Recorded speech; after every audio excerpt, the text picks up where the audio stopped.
పోయెను.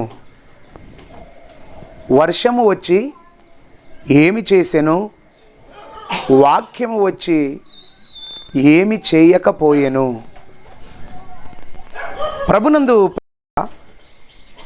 ఈ కాలం వర్షాకాలం. ఈ వర్షాకాలములో వర్షాలు పడ్డాయి.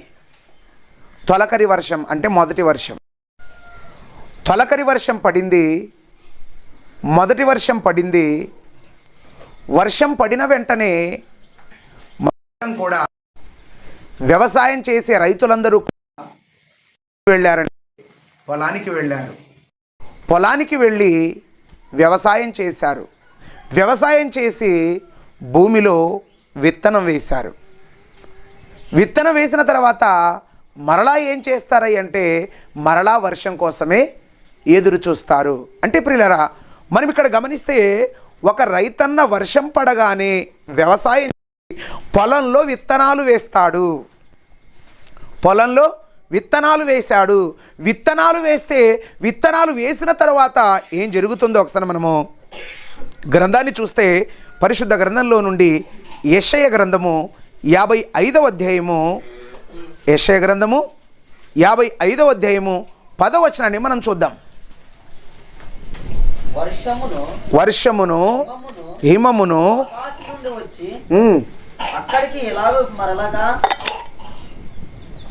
ఆకాశము నుండి వర్షము వచ్చి అక్కడికి ఎలాగు మరలక భూమిని తడిపి విత్తువానికి విత్తనమును భుజించువానికి ఆహారమును కలుగుటకై అది చిగుర్చి వర్ధిల్లునట్లు చేయును. అయితే ప్రియులు, ఇక్కడ మనం గమనిస్తే, ఇక్కడ మనం ఆలోచిస్తే, ఆకాశము నుండి వర్షము వచ్చి, ఎక్కడి నుంచి? ఆకాశము నుండి వర్షము వచ్చి విత్తువానికి విత్తనమును భుజించువానికి ఆహారమును వర్ధిల్లింపచేయును. అంటే ప్రియులు, ఇక్కడ మనం గమనిస్తే, వర్షం వచ్చింది. వర్షం వచ్చి నిష్ప్రయోజనంగా వెళ్ళలేదు. వర్షం వచ్చి ఏం చేయలేదు? నిష్ప్రయోజనముగా వెళ్ళలేదు. వర్షం వచ్చి ఏం చేసింది? విత్తువానికి విత్తనాన్ని ఇచ్చింది, తినేవాడికి ఆహారాన్ని కూడా ఇచ్చింది. అందరికీ కూడా అన్ని విధాలుగా మేలు చేసింది వర్షం. వర్షం రావటం వలన, వర్షం వస్తే గమనించారా, వర్షం వచ్చి మానవులైన మనకు ప్రయోజనాన్ని చేకూర్చింది. ఏం చేకూర్చింది? వర్షం వచ్చి మానవులైన వారికి ప్రయోజనాన్ని చేకూర్చింది. ఏంటయ్యా ప్రయోజనం? ఏంటయ్యా ఆ యొక్క ఉపయోగం? ఏంటంటే విత్తేవానికి విత్తనం, భుజించేవానికి ఆహారం. నువ్వు పెట్టుకున్నావా ఆ విత్తనాలు? ఇప్పుడు వచ్చిన విత్తనాలను మరలా ఇంకొకసారి పొలంలో వేయవచ్చు. అదేవిధంగా అదే విత్తనాలను నువ్వు తినడానికి పెట్టుకుంటావా? నీ ఇష్టం. నువ్వు విత్తటానికి ఉంచుకున్నా పర్వాలేదు, తినడానికి ఉంచుకున్నా కూడా పర్వాలేదు. విత్తేవానికి నేను ఇస్తాను, తినేవాడికి కూడా నేను ఇస్తాను. విత్తేవాడికి కూడా వర్షం ఫలాన్ని ఇస్తుంది, తినేవాడికి కూడా వర్షం ఆ యొక్క విత్తనాలను ఇస్తుంది అని చెబుతున్నాడు ప్రియులారా. అయితే మనం ఇంకాస్త ముందుకు వెళితే గ్రంథంలోనికి, యెషయా గ్రంథం 30వ అధ్యాయం 23వ వచనం.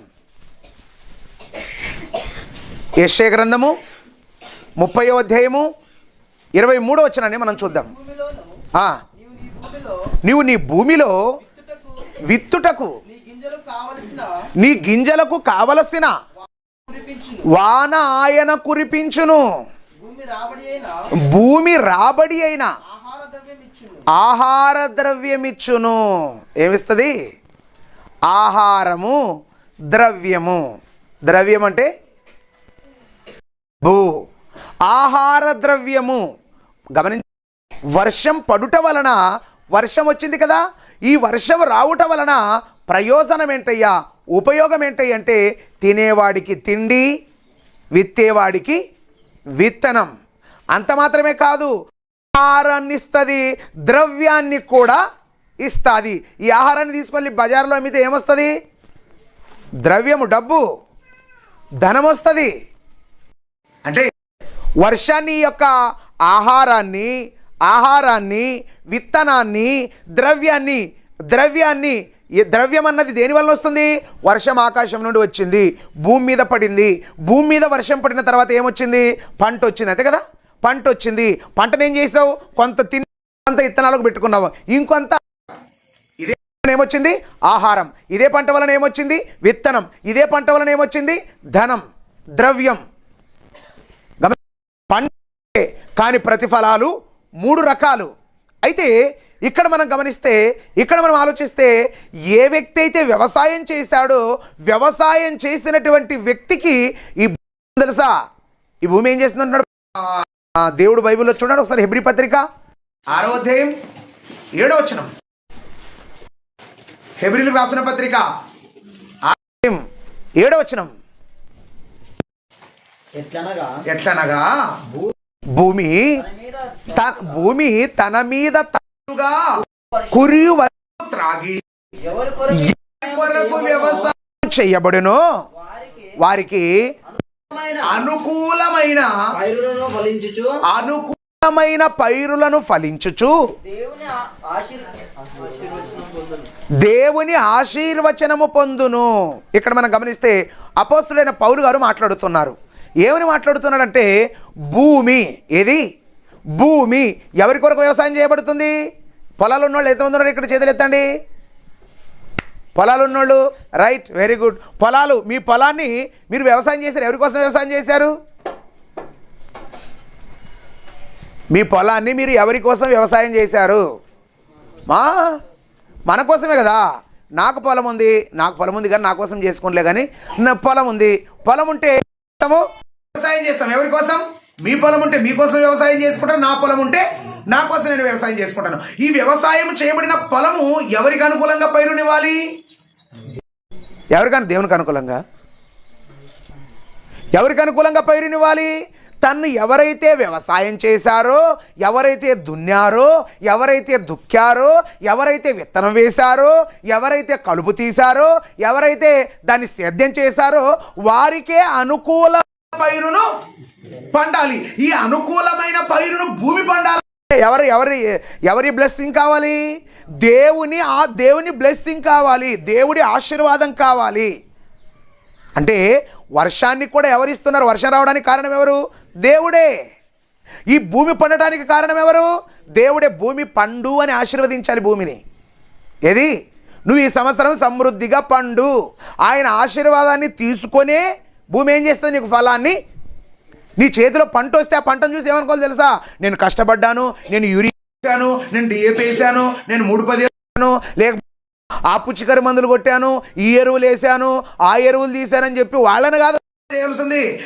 దేవుడు నన్ను ఆశీర్వదించాడు, దేవుడు నా భూమిని ఆశీర్వదించాడు. నా దేవుడు భూమిని ఆశీర్వదిస్తే భూమి ఏం చేసింది తెలుసా? ఫలాన్ని నాకు ఇచ్చింది. ఏం చేసింది? దేవుడు భూమిని ఆశీర్వదించాడు, ఆ ఫలం అన్నది భూమి నాకేం చేసింది? భూమి పగలు పొలం దగ్గరే ఉండు, వర్షం లేకపోతే నువ్వు పండి చూద్దాం. రాత్రి పగలు పొలం దగ్గరే ఉండు. రాత్రి మీరు గమనించారా? కొంతమంది మనుషులు ఉంటారు, కొంతమంది వ్యవసాయదారులు ఉంటారు, వ్యవసాయం చేసే రాత్రి పగలు పొలం దగ్గరే ఉంటారు. చివరికి పంట చూసేవా అంతా నష్టం. ఏది? పెట్టుబడికి కాదు, దిగుబడి లేదయ్యా, దిగుబడికి ఎక్కడి నుంచి తెస్తావా అంటాడు. గమనించారా ప్రియులారా? ఈ యొక్క దినాన మనం అందరూ ఆలోచన చేస్తే, ఆకాశము నుండి వర్షం వచ్చింది. వర్షం వచ్చి ఏం చేసింది? నేలను పండించింది. అదేవిధంగా ఆకాశము నుండి వర్షం వచ్చి విత్తేవాడికి విత్తనాన్ని ఇచ్చింది, తినేవాడికి ఆహారం ఇచ్చింది, అమ్మేవాడికి ద్రవ్యం ఇచ్చింది. ఏది? వర్షం అన్నది నిష్ప్రయోజన. ఇప్పుడు వర్షం వచ్చింది చూడండి. వర్షం వస్తే ప్రయోజనం అక్కడక్కడ పక్షులకు, అంతే కదా? పక్షులకు నీళ్లు కావాలి. ఎలాగా? జంతువులకు కూడా ఆహారం కావాలి. వర్షం వస్తేనే పొలం ఏమవుతుంది? ఆ పొలంలో ఉన్న గడ్డి, ఆ అడవుల్లో ఉన్న గడ్డి ఏమవుతుంది? పచ్చగా అవుతుంది. పచ్చగా అయితే ఏమవుతుంది? ఆహారం కూడా దొరుకుతుంది. అందుకే కీర్తన గ్రంథంలో మనం చూస్తే ఆ అడవి జంతువులకు ఆహారమును ఆ గడ్డిని ఎక్కడ మలిపిస్తాడు? కొండల మీద గడ్డిని మలిపించేవాడు కూడా ఆయనే. గమనించారా? మనం ఇక్కడ గమనిస్తే ప్రియులారా, మనం ఇక్కడ ఆలోచన చేస్తే జంతువులకైతే ఆహారం వచ్చింది, మనుషులకైతే పంట వచ్చింది. అదేవిధంగా అందరికీ కూడా గమనించారా, జంతువులకు ఉపయోగమే, మానవులైన మనకు కూడా ప్రయోజనమే. ఎవరు వస్తే? వర్షం వస్తే. అందుకే ప్రియులారా, వర్షం వచ్చింది ఎక్కడి నుంచి వచ్చింది? ఆకాశం నుండి. ఆకాశము నుండి వర్షం వచ్చి ఏం చేసింది? యెషయా గ్రంథం 55వ అధ్యాయం 10వ వచనం.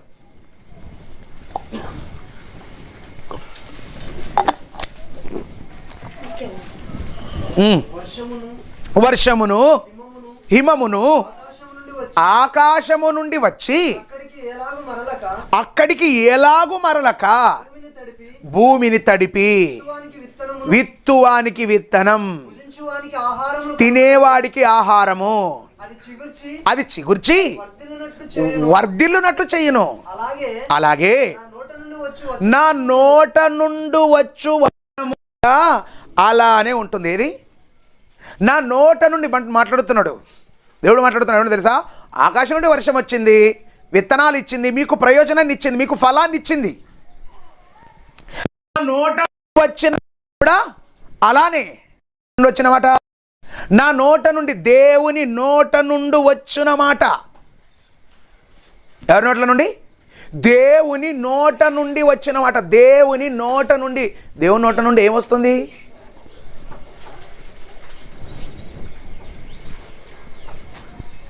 యెషయా గ్రంథము 1వ అధ్యాయం 2వ వచనం.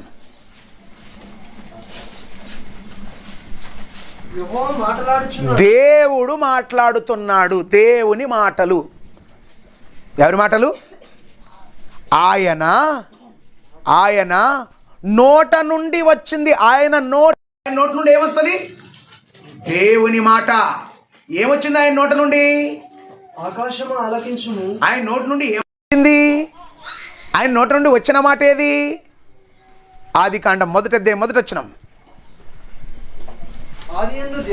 ఆది యందు దేవుడు భూమి ఆకాశములను సృజించెను. మొదటి రోజు ఆయన నోటి మాటే, రెండవ రోజు ఆయన నోటి మాటే, మూడవ రోజు ఆయన నోటి మాటే, నాలుగవ రోజు ఆయన నోటి మాటే, ఐదవ రోజు ఆయన నోటి మాటే, ఆరవ రోజు ఆయన నోటి మాటే. అంటే ఆయన నోటి నుండి ఏమొచ్చాయి? ఆయన మాటలు వచ్చాయి. ఎవరి మాటలు? దేవుని మాటలు వచ్చాయి. ఆయన నోట నుండి మాటలు వచ్చాయి. ఆయన నోట నుండి వచ్చిన మాటలు ఎలాంటివి? ఆయన నోట నుండి వచ్చిన మాటలు ఎలాంటివి? చూడండి ఒకసారి. కీర్తనల గ్రంథం 12వ కీర్తన 1వ వచనం అనుకుంటా. యెహోవా నన్ను రక్షింపుము. 6వ వచనం అనుకుంటా, 12:6. యెహోవా మాటలు పవిత్రమైనవి. ఎలాంటి దేవుని మాటలు? దేవుని నోటి నుండి వచ్చే మాటలు ఎలాంటి తెలుసా? పవిత్రమైనవి. ఎంత పవిత్రమైనవి? అవి మట్టి మూసలో 7 మారులు కరిగించి ఈ ఊదిన వెండి అంతా పవిత్రములు. దేవుని మాట తెలుసా? పవిత్రమైనవే. ఎంత పవిత్రమైనవి తెలుసా? మట్టి మూస. ఏది? మట్టి మూసలో పెట్టి ఊస్తాడు. ఎక్కడ ఉంటుంది ఇది? కంసాలి దగ్గర ఉంటుంది. కంసాలి మనం ఏమైనా కొన్ని వస్తువులు ఇస్తే కడుగుతాడు. కడగమని ఇస్తాం మనం. కడుగుమని ఇస్తే ఆ వస్తువులు ఏం చేసి తెలుసా? అగ్గిలో నిప్పుల్లోకి వేస్తాడు. నిప్పుల్లోకి వేసి వాటిని ఏం చేసి తెలుసా? బాగా కాలుస్తాడు. మూసలో పెట్టి ఊపుతాడు. మట్టి మూసలో పెట్టి ఊది ఒకసారి 2 సార్లు కడిగి నీకు ఇస్తాడు. కానీ దేవుని మాటలు ఎలాంటి తెలుసా? మట్టి మూసలో పెట్టి 7 మారులు కరిగి ఊదిన ఎండి అంతా పవిత్రములు. దేవుని మాటలు ఎలాంటి తెలుసా? దేవుడు మాట్లాడాడు. ఏమని మాట్లాడాడు? దేవుని మాటలే. 6 రోజులు ఉన్నాయి, లేక పుస్తకాలు కూడా ఉన్నాయి. ఈ 66 పుస్తకాలు దేవుని మాటలే. ఈ దేవుని మాటలని కూడా ఎలాంటి తెలుసా? పవిత్రమైనవి. ఎంత పవిత్రమైనవి? ఎంత పవిత్రమో తెలుసా? మట్టి మూసలో పెట్టి 7 మారులు ఊదినంత దానికంటే పవిత్రమైనవి. ఇలా పవిత్రమైన ఆయన మాట ఎక్కడికి వచ్చింది? ఎక్కడికి వచ్చింది? ఆయన మాట ఎక్కడికి వచ్చింది? మొదట రాతి పలకల మీదకి వచ్చింది. ఆయన మాట్లాడు కదా, ఆయన మాట్లాడినా రాతి పలకల మీదకి వచ్చింది. తరువాత చర్మపు చొక్కాయల మీదకి వచ్చింది. తరువాత తాటాకుల మీదకి వచ్చింది. తరువాత తోలు చర్మపు తోలు మీదకి వచ్చింది. తరువాత పేపర్ మీదకి వచ్చింది. గమనించారా? దేవుని మాట మొదట ఎక్కడుంది? పరలోకంలో ఉంది. దేవుని మాట ఎక్కడుంది? పరలోకంలో ఉంది. పరలోకములో ఉన్న దేవుని మాట ఎక్కడికి వచ్చింది తెలుసా? రాతి మీదకి వచ్చింది. రాతి మీద ఉన్న దేవుని మాట ఎక్కడికి వచ్చింది? చర్మపు చొక్కాయల మీదకి వచ్చింది. అంటే చర్మపు చొక్కాయల మీదకి వచ్చింది. చుట్టలు, గ్రంథపు చుట్టలు అంటారు కదా, ఆ చుట్టూ వచ్చింది. చుట్టల మీద నుండి దేనికి వచ్చింది? తాటాకుల మీదకి వచ్చింది. తాటాకుల మీద నుండి దేనికి వచ్చింది? పేపర్ మీదకి వచ్చింది. పేపర్ మీదకి వచ్చింది ఏది? పేపర్ మీదకి వచ్చింది ఏది? దేవుని మాటే. పేపర్ మీదకి వచ్చింది కూడా దేవుని మాటే. దేవుని మాట. అందుకే అంటున్నాడు, మనం ఆలోచిస్తే, నేను సెలవిచ్చిన ఆయన నోట నుండి వచ్చిన మాట కూడా అలానే. ఆయన నోట్లో నుండి వచ్చినటువంటి మాట, ఆయన నోట్లో నుండి వచ్చిన మాట ఎక్కడికి వచ్చింది? పేపర్ వరకు వచ్చింది. ఆయన నోట నుండి వచ్చినటువంటి మాట ఏం చేయాలి తెలుసా? ఆయన నోట నుండి వచ్చిన మాట ఏం చేస్తుందో చూడండి ఒకసారి. ద్వితీయోపదేశ కాండము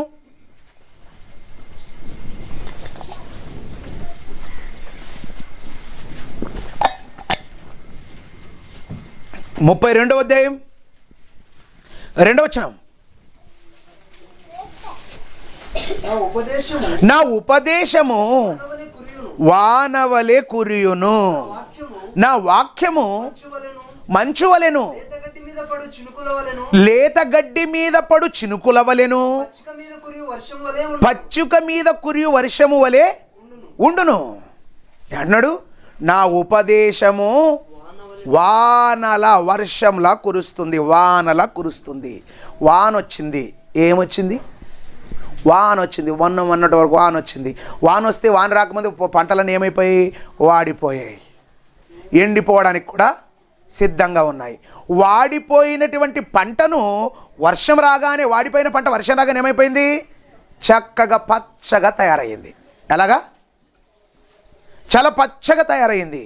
అదేవిధంగా వర్షం వస్తే పంట పచ్చగైంది. వాక్యం కూడా ఎలా వస్తుంది అంటున్నాడు? వాక్యం కూడా ఎలా వస్తుంది?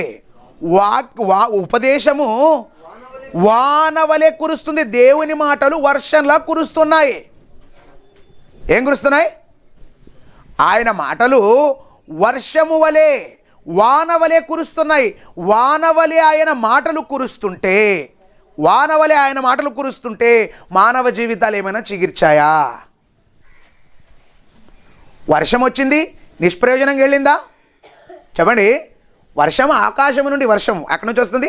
మేఘాల్లో నుండి వస్తుంది. మేఘాల్లో నుండి వచ్చిన వర్షమే నిష్ప్రయోజనంగా వెళ్ళలేదు. వెళ్ళిందా? నిష్ప్రయోజనంగా వెళ్ళలేదు. మరి దేవుని మాట ఎక్కడి నుంచి వచ్చింది తెలుసా? ఆయన మాట ఎక్కడి నుంచి వచ్చింది? పరలోకము నుండి వచ్చింది. పరలోకము నుండి వచ్చిన దేవుని మాట నిష్ప్రయోజనంగా వెళుతుందా? చెప్పండి. నిష్ప్రయోజనంగా వెళుతుందా? ఏదో ఒక ప్రయోజనాన్ని తీసుకొని వెళుతుంది.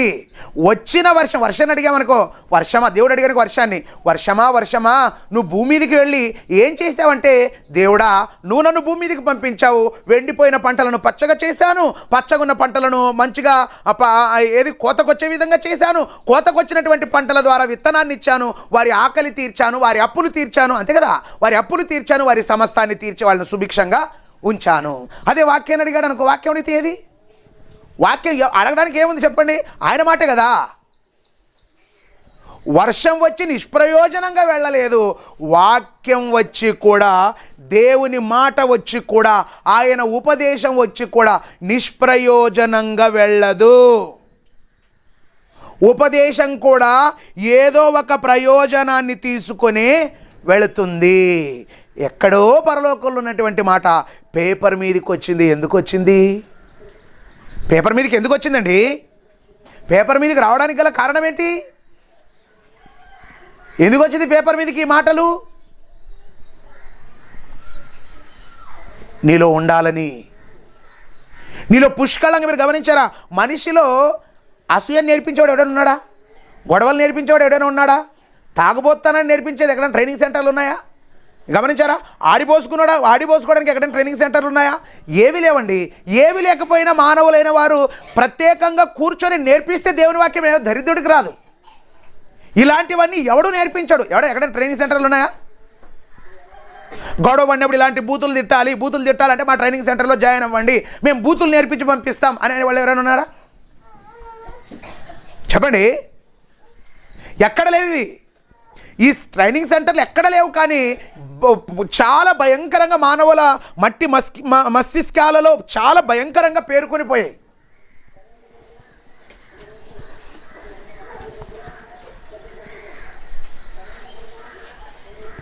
ఈ విధంగా మారడానికి కారణం ఏంటి? దేవుడు తన మాటను, తన వాక్యాన్ని వర్షంలో కురిపిస్తున్నాడు. ఎలాగా? వర్షంలో ఎందుకు కురిపిస్తున్నాడు? నువ్వు మారాలని, నేను మారాలని, నా తత్వం మార్చుకోవాలని, వ్యక్తిత్వం మార్చుకోవాలని, మనస్తత్వం మార్చుకోవాలని, మన యొక్క సైకో మైండ్ను చేంజ్ చేసుకోవాలని దేవుడు ఇంతగా వర్షం వలె వాక్యాన్ని కురిపిస్తే, వాక్యాన్ని వర్షం వలె కురిసిన తర్వాత నువ్వు ఎలా ఉన్నావు? మనం ఆత్మీయ జీవితంలో పచ్చగా ఉన్నావా? పచ్చ కళకళలాడుతున్నామా? వాక్యంలో పచ్చగా ఉన్నామా? వాక్యంలో పవిత్రంగా ఉన్నామా? వాక్యంలో పవిత్రమైన ఆలోచనలతో ఉన్నామా? వాక్యానుసారంగా జీవించాలనుకుంటున్నామా? ఆలోచించండి. ఆయన ఉపదేశం కూడా వర్షంలా వచ్చి అలానే వెళ్ళదు. ఏది? ఆయన ఉపదేశం వానలా కురిసి అలానే వెళ్ళదు. ఏదో ఒక ప్రతిఫలాన్ని తీసుకొని వెళుతుంది. ఏది ఆయన మాట చూడండి ఒకసారి. రోమిలకు రాసిన పత్రిక 10వ అధ్యాయం 8వ వచనం.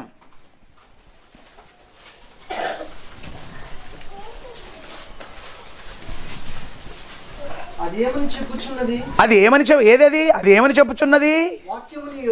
వాక్యము నీ యొద్ద, నీ నోట, నీ హృదయములోను ఉన్నది. అది మేము ప్రకటించే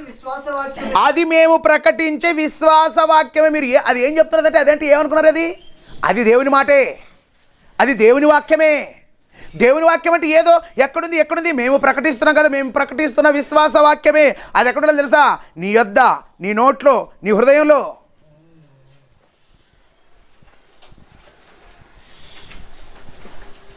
నేను చెప్పే మాట, ఆ మాట అది ఏం చెప్తా? అది చెప్తుంది. ఏది? వాక్యం చెప్తుంది. ఒరే నాయనా, నేను ఎక్కడుండాలి?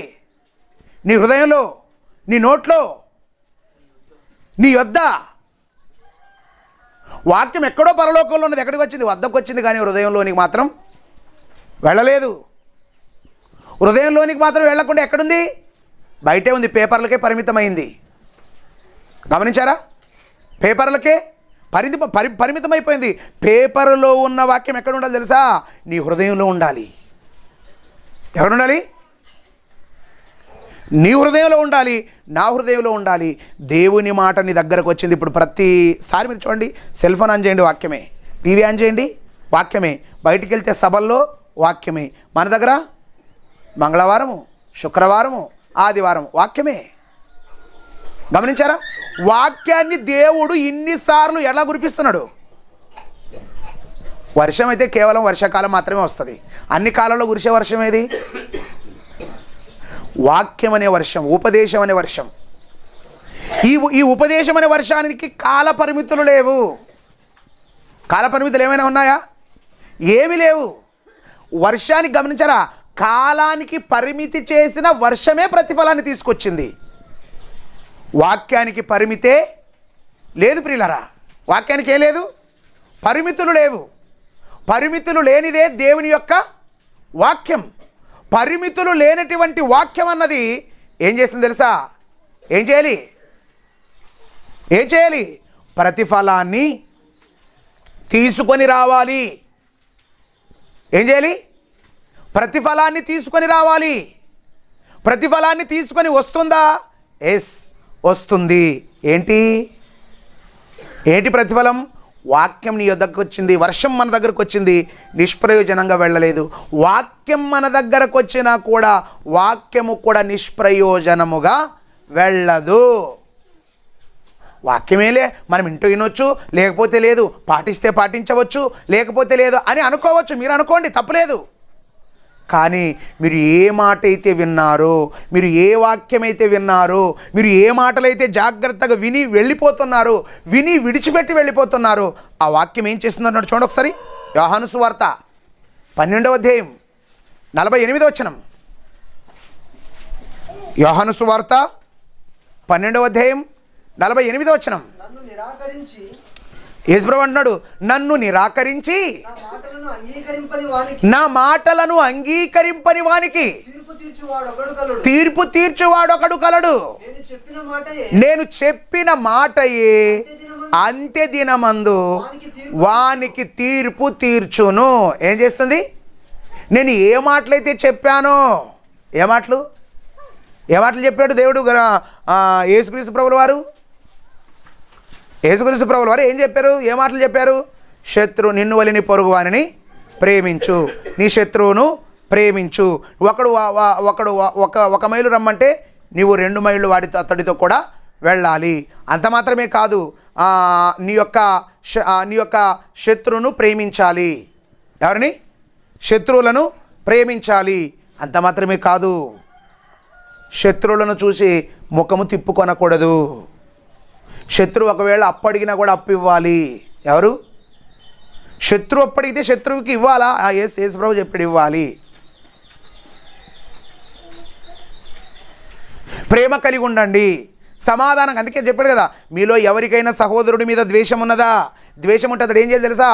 మొదట వెళ్ళి సహోదరుడి దగ్గర వెళ్ళి సమాధాన పడి వచ్చి చర్చిలో లేకపోతే చందా డబ్బాలో కానుకేయాలి.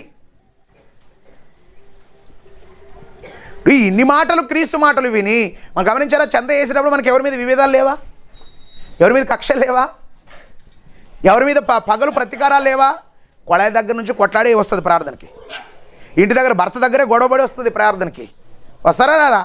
మీరు అలాంటివి మీరు ఎలా చేస్తారు? మీరు చందా, మీ కానుక దేవుడు స్వీకరించాడు. మీ కానుక దేవుడు ఏం చేయడు? నువ్వు సమాధాన పడాలి. మొదట దేవుడు ఏమంటాడు తెలుసా? దేవుడు ఏం చెప్తున్నా తెలుసా? మొదట సహోదరుడితో సమాధాన పడాలి. మొదట సహోదరుడితో సమాధాన పడి ఎవరి దగ్గర రావాలి? నా దగ్గర రావాలి. కనిపించే సహోదరుడితో సమాధాన పడని వాడవి నా దగ్గరకు వచ్చి నువ్వేం చేస్తావు చెప్పు? నా మాట ఇది. యేసుప్రభు అంటున్నాడు ఏమిటి తెలుసా? నేను చెప్పాను మాటలు, నేనేం చేశాను? నేను మాటలు చెప్పాను. ఈ మాటలను ఎవరైతే నిరాకరిస్తారో, ఈ మాటలను ఎవరైతే పాటించరో, పాటించని వారికి ఏం చేయాలి తెలుసా? తీర్పు తీర్చువాడొకడు కలడు. ఎవడతను? ఎవరో అంత్యక్రీస్తు వస్తాడు, అక్కడ జరుగుతుంది, అంత్య తీర్పు జరుగుతుంది. ఇది కాదు, ఎవరి ద్వారా జరుగుతుందని కాదు. నేను ఇచ్చిన మాటయే అంత్య దినమందు వానికి తీర్పు తీర్చును. నీ దేవుని వాక్యం విన్నారా? దేవుని వాక్యం విన్న వాళ్ళు ఎంతమంది? చేతులెత్తిన దేవుని వాక్యం విన్నవాళ్ళు ఎంతమంది ఉన్నారు? రైట్. దేవుని వాక్యం పాటించేవారు, దేవుని వాక్యాన్ని పాటించేవారు ఎంతమంది ఉన్నారు? ఊకే చెయ్యి ఎత్తేది కాదు, నరికి పారేస్తాడు దేవుడు. ఏమనుకుంటారు మీరు? వేసే పిచ్చి వేషాలన్నీ వేసి లోపలికి వచ్చి చెయ్యి ఎత్తాడు అనుకో, దేవుడు తోగ్గోస్తాడు. ఏమనుకున్నారు? దేవుడు అంటే మన అలక మనిషి కాదు. దేవుని వాక్యం ఇంతమంది విన్నాము, దేవుని వాక్యం పాటించిన వాళ్ళు ఎంతమంది? ఒక్కరిద్దరు. మిగతా వాళ్ళు వాక్యం మన దగ్గరికి వచ్చింది కదా, మన చెవులోకి వచ్చింది కదా, మన హృదయం దగ్గరికి వచ్చింది కదా. వచ్చినటువంటి వాక్యం దేవుడి దగ్గరికి వెళ్ళి ఏం చేస్తుంది తెలుసా? దేవా, తండ్రి, నేను వెళ్ళాను కానీ వారు విన్నారు, మారలేదు. ఏం చేస్తుంది? వాక్యమే చెప్తుంది. వాక్యం ఏం చెప్తుంది? మనం విన్న వాక్యమే దేవుడి దగ్గరికి వెళ్ళి చెప్తుంది, దేవా, నేను వెళ్ళాను, వారిని మార్చాలని ఎన్నో ప్రయత్నాలు చేశాను కానీ వాళ్ళు మారలేదు, నేనేం చేస్తాను? వర్షం వచ్చింది, నిష్ప్రయోజనంగా వెళ్ళలేదు. వాక్యం కూడా వచ్చింది, వాక్యం కూడా నిష్ప్రయోజనంగా వెళ్ళదు. యేసుప్రభు అదే చెప్తున్నాడు, నేను చెప్పిన మాటయే అంత్య దినమున వారికి తీరుస్తుంది. జడ్జిమెంట్ అదే. దేవుని వాక్యమే జడ్జిమెంట్ ఇస్తుంది మనకి. నువ్వు భక్తుడా భక్తిహీనుడా, నువ్వు బయటికి బాగా కనిపించవచ్చు, యాక్షన్ చేయొచ్చు. ఇది యాక్షన్ ఏమంటారు తెలుగులో? డ్రామా. అంతే కదా? భయంకరమైన డ్రామా చేయొచ్చు, నటించవచ్చు. అది నిజమవ్వదు, అది నిజమవ్వదు. దేవుని మాట చెప్పాలి, నువ్వు మంచోడు, నువ్వు పరిశుద్ధుడు, నువ్వు పవిత్రుడు అని దేవుని వాక్యము ఎవరి ముందు సాక్ష్యం ఇవ్వాలి.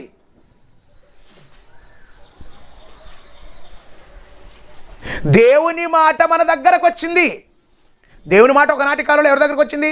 సొదొమ గొమొర్రా ప్రజల దగ్గరకు వచ్చింది. వాళ్ళు ఏం చేయలేదు? తిరస్కరించారు.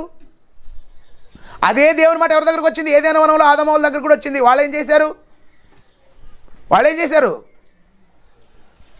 పండు తినద్దని దేవుని మాట వచ్చింది, వాళ్ళు ఏం చేశారు? నిరాకరించారు వాళ్ళు కూడా. అదే మాట నోవాహు కాలంలో వచ్చింది, వారేం చేశారు? వారు కూడా దాన్ని నిరాకరించారు. అదే దేవుని మాట ఇశ్రాయేలు దగ్గరకు వచ్చింది, వారేం చేశారు? కొంతకాలం పాటించారు, తర్వాత నిరాకరించారు. అదే మాట రాజుల దగ్గరకు వచ్చింది, రాజులు కూడా ఏం చేశారు? కొంతమంది పాటించారు, కొంతమంది నిరాకరించారు. అదే మాట న్యాయాధిపతుల దగ్గరకు వచ్చింది, న్యాయాధిపతులు చెప్పారు. అదే మాట ప్రవక్తల దగ్గరకు వచ్చింది, ప్రవక్తలు కొంతమంది పాటించారు, కొంతమంది పాటించలేదు. అదే మాట అపోస్తలుల దగ్గరకు వచ్చింది, అపోస్తలుల్లో కూడా కొంతమంది పాటించారు, కొంతమంది పాటించలేదు. ఏం చేయలేదు? అదే మాట మన దగ్గరకు వచ్చింది, మన దగ్గర కూడా కొంతమంది పాటించే వాళ్ళు ఉన్నారు, కొంతమంది పాటించని వారు. గమనించారా? పాటిస్తే ఏమాట? ఆ మాటను పాటిస్తే ఏం జరుగుతుంది? పాటించకపోతే ఏం జరుగుతుంది? పాటించకపోతే ఏం జరుగుతుంది అంటున్నాడు? తీర్పు ఉంది అంటున్నాడు. మరి పాటిస్తే యోహాను సువార్త 3వ అధ్యాయం 19వ వచనం. యోహాను సువార్త 3వ అధ్యాయము 19వ వచనం.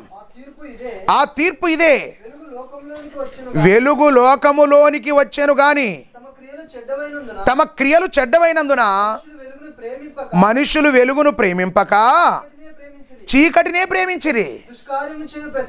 దుష్కార్యము చేయు ప్రతివాడు వెలుగును ద్వేషించును, తమ క్రియలు దుష్క్రియలుగా కనబడుకుంటున్నట్లు వెలుగునొద్దకు రాడు. సత్యవర్తనుడైతే తన క్రియలు దేవుని మూలముగా చేయబడి ఉన్నవని ప్రత్యక్షపరచబడినట్లు వెలుగునొద్దకు వచ్చును. ఆ వెలుగు, ఆ తీర్పు ఇదే. ఏ తీర్పు?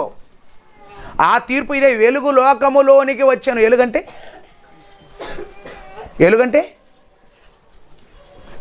సూర్యుడి నుంచి వచ్చే వెలుగు కాదు. ఏది? వెలుగంటే చంద్రుడి నుంచి వచ్చే వెలుగు కాదు. వెలుగంటే లైట్ నుంచి వచ్చే వెలుగు కాదు. వెలుగంటే ల్యాంప్, దీపం నుండి వచ్చే వెలుగు కాదు. ఆ వెలుగు లోకములోనికి వచ్చాను. ఏ వెలుగా? వెలుగు యోహాను సువార్త 1వ అధ్యాయం 3వ వచనం. యోహాను సువార్త 1వ అధ్యాయము 4వ వచనం అనుకుంటా. ఆయనలో జీవముండెను, ఆ జీవము మనుషులకు వెలుగై ఉండే. ఏ వెలుగు తెలుసా? ఇది జీవపు వెలుగు, సూర్యుని వెలుగు కాదు. నిన్ను తెలుసా? నిన్ను నిత్య జీవానికి తీసుకొని పోయే వెలుగు. ఏది? వెలుగంటే ఏ వెలుగు ఇది? ఈ వెలుగు ఏ వెలుగు తెలుసా? వాక్యమనే వెలుగు, యేసుక్రీస్తనే వెలుగు. వాక్యమనే వెలుగు, యేసుక్రీస్తనే వెలుగు. యేసుక్రీస్తనే వెలుగు ఎందుకు వచ్చాడు? నిన్ను వెలిగించడానికి వచ్చాడు. ఎవరిని వెలిగించడానికి? నన్ను వెలిగించడానికి వచ్చాడు, నిన్ను వెలిగించడానికి వచ్చాడు, మనందరినీ కూడా వెలిగించడానికి వచ్చాడు. మనం గమనించారా? మబ్బింట్లో లైట్ వేసి మనకి ఏమవుతుంది? వెలుగు వస్తుంది. అది చీకటి బ్రతుకుల్లో వాక్యమనే లైట్, వాక్యమనే వెలుగు వచ్చిందనుకో ఏం రావాలి? చీకటి బ్రతుకుల్లోనికి ఏమొచ్చింది? వాక్యమనే లైట్ వచ్చింది, వాక్యమనే వెలుగు వచ్చింది, వాక్యమనే జీవపు వెలుగు వచ్చింది. వాక్యమనే జీవపు వెలుగు మన బ్రతుకులలోనికి వస్తే ఏం చేయాలి తెలుసా? మనము వెలిగింపబడాలి. మనుషులైన వారు వెలిగింపబడాలి. వీళ్ళు వెలుగును ప్రేమింపక ఏ వెలుగును ద్వేషించారు? జీవపు వెలుగును ద్వేషించారు. వారు వెలుగుని ప్రేమింపక చీకటినే ప్రేమించారు. ఏం చేశారు? చీకటిపైనే ఎక్కువ ప్రేమ కలిగింది, చీకటిని ఎక్కువ ప్రేమిస్తున్నారు. వెలుగంటే ఇష్టం లేదు. వెలుగులో తప్పులన్నీ కనబడతాయి, వెలుగులో పాపాలన్నీ కనబడతాయి, వెలుగులో ప్రతిదీ కూడా కనబడతాయి. కనబడవా? వెలుగులో ప్రతిదీ కూడా కనబడుతుంది. నువ్వు చేసే ప్రతి తప్పుడు పని కనబడుతుంది.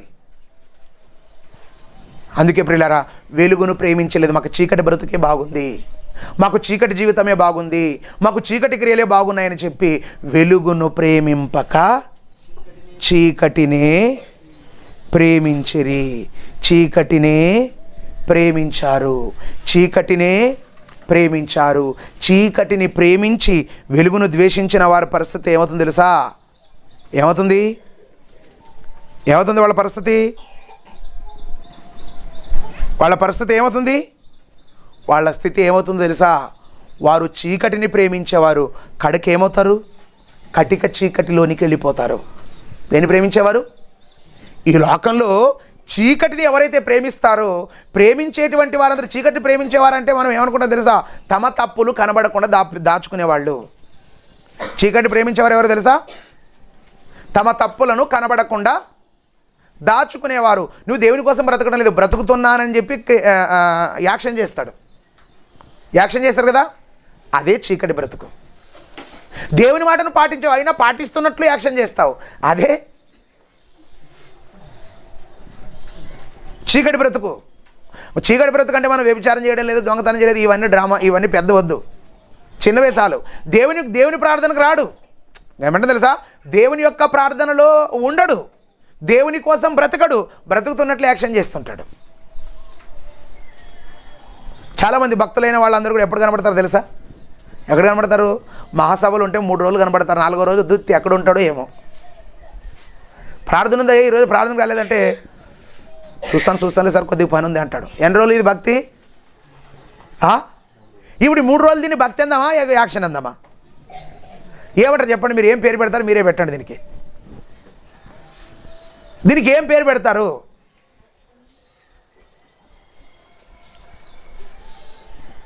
డ్రామా. పెద్ద కంపెనీది, డ్రామా కంపెనీ చాలా పెద్దది ఇది.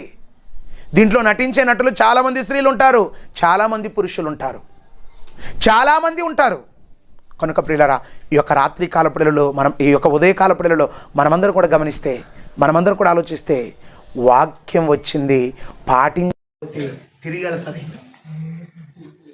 ఏది తిరిగి వెళ్తుంది తెలుసా? జడ్జిమెంట్, తీర్పు తీర్చి వెళ్తుంది. ఎవరికి? తీర్పు తీర్చి వెళుతుంది. మరి దేవుని మాటను పాటిస్తే వెలుగు. ఆయన యందు విశ్వాసం ఉంచువానికి తీర్పు తీర్చబడదు. విశ్వసింపనివాడు దేవుని అద్వితీయ కుమారుని నామమందు విశ్వాసం ఉంచలేదు కనుక వానికి ఇంతకు మునుపే జడ్జిమెంట్ ఇవ్వబడింది. అతనికి కూడా గమనించారా? తీర్పు తీర్చబడింది అతనికి. ఎప్పుడు తీర్పు తీర్చబడింది? అతనికి ఆయన నామమందు విశ్వాసం ఉంచలేదు. విశ్వాసం ఉంచక మునుపు ఇతను నరకపాత్రుడని అప్పుడే జడ్జిమెంట్ అయిపోయింది. కానీ ఎదినే దశ తన కుమారుడైన యేసుక్రీస్తు నామమందు విశ్వాసం ఉంచాడు కాబట్టి ఇతడు తీర్పులోనికి రాక, ఎక్కడి నుండి? మరణములో నుండి జీవములోనికి. ఎక్కడ జీవములోనికి అంటే ఏ వెలుగు? జీవపు వెలుగులోనికి దాటాడు. జీవములోనికి దాటాడు కాబట్టి, జీవపు వెలుగులోనికి దాటాడు కాబట్టి అతను సేఫ్. వాక్యం చెప్తుంది, దేవుని మాట సాక్ష్యం చెప్తుంది. దేవుని మాట వచ్చింది కదా మన దగ్గరికి వచ్చింది. నెంబర్ 1 తీర్పు తీరుస్తుంది. నెంబర్ 1 ఏం చేస్తుంది? తీర్పు తీరుస్తుంది. నెంబర్ 2 జీవములోనికి తీర్పు తీర్చి జీవంలోనికి నడిపిస్తుంది. బ్రతికున్నప్పుడు తీర్పు పొందాలి. ఏది? ఎప్పుడు తీర్పు పొందాలి? బ్రతికున్నప్పుడు తీర్పు పొందాలి. అంతే దినమని కాదు. నువ్వు చనిపోయానుకో, ఒక్క సెకండ్లో జరిగిపోతుంది జడ్జిమెంట్, అంతే. కాదు సార్, సింహాసనాలు అవన్నీ ఉంటామంటారు కదా సార్, అవన్నీ ఉండేది ఇప్పుడు కాదు. ఎప్పుడు? ఇప్పుడు చనిపోయిన వాళ్ళకి జడ్జిమెంట్ జరిగిపోతుంది. ఎప్పుడు?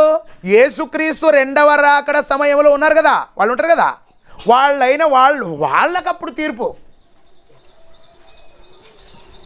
వాళ్ళకప్పుడు ఏం చేస్తాడు? మనం ఆల్రెడీ నిర్ణయించబడ్డాం. కుడివైపున ఉండాలా, ఎడమవైపున ఉండాలా? ఏ వైపున ఉండాలి? మేలు చేసిన వారు జీవ పునరుత్థానంలోనికి వస్తారు, కీడు చేసిన వాళ్ళు అంతే కదా. తీర్పు అప్పుడు జరిగిపోయింది. వాళ్ళు పంపిస్తాడు, ఎక్కడికి వెళ్ళాలి? మీరు ఎక్కడికి వెళ్ళాలి? ఇప్పుడు బతికున్న వాళ్ళు మీరు ఎక్కడికి వెళ్ళాలి? మీరు ఎక్కడికి వెళ్ళాలి? అందుకే ప్రియులారా, ఈ యొక్క దినాన మనమందరం కూడా గమనిస్తే, నేను సెలవిచ్చిన మాటయే అంత్య దినమున వానికి తీర్పు తీర్చును. కనుక ఈ యొక్క ఉదయకాల పిల్లలలో మనమందరం కూడా గమనిస్తే, మనమందరం కూడా ఆలోచన చేస్తే ప్రియులారా, వర్షం వచ్చి ఏం చేశాను? భూమిని పండించెను. వాక్యం వచ్చింది కానీ ఏం చేయలేదు? మన జీవితాలు పండలేదు. దేవుని కోసం పైరునివ్వలేదు, దేవుని కోసం పంటనివ్వలేదు, దేవుని కోసం ఫలించలేదు. దేవుని కోసం పండకపోతే, దేవుని కోసం ఫలించకపోతే, దేవుని కోసం పండకపోతే ఏం చేయాలి చెప్పండి?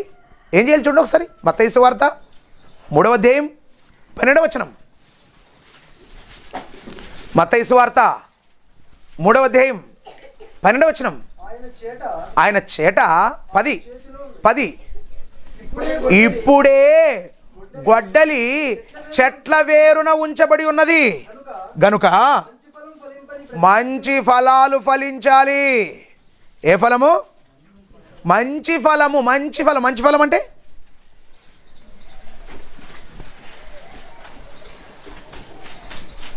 మహారాజు, మంచి ఫలం అంటే